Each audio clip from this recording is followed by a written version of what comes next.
Ça fait peur d'entendre ça. En venant en Israël, je savais que ça pouvait être un peu effrayant.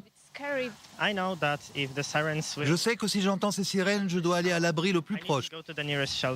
Les premières délégations fraîchement débarquées pour l'Eurovision ne s'attendaient certainement pas à vivre leur première matinée en Israël ainsi. Après de nombreux mois de péripéties, c'est finalement arrivé. Tout le monde arrive en ce moment, aujourd'hui, demain, après-demain. Ils viennent d'un peu partout dans le monde. Chypre, Bâle, Pologne, Biélorussie, Monténégro, Islande. Anna Confino, en lien depuis tout ce temps avec les délégations de l'Eurovision, les reçoit enfin à l'aéroport. 41 délégations, soit 2000 personnes, qui vont arriver tout au long de la semaine.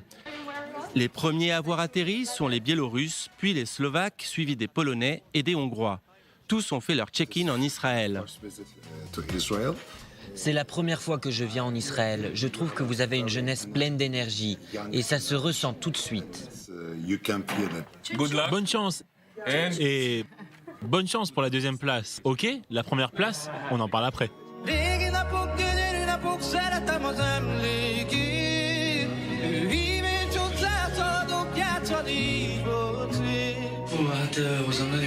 Je me sens très lié à Israël, car je suis très croyant. Ce pays est empli d'histoire. Il n'empêche, cette photo que Josy Papaye a publiée sur Instagram avec une soldate a reçu de nombreuses réactions négatives et il l'a très rapidement effacée de son compte. Tamta, la candidate qui représente Chypre et qui fait partie des favoris de la compétition, partage avec nous son sourire et un petit aperçu de ses goûts culinaires. Il y a ce petit truc fin comme du pain, la matzah.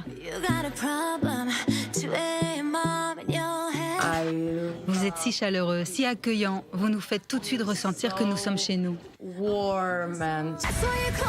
Ce matin avaient lieu les premières répétitions. Mais c'était aussi au moment où les Rockets sont entrées en scène.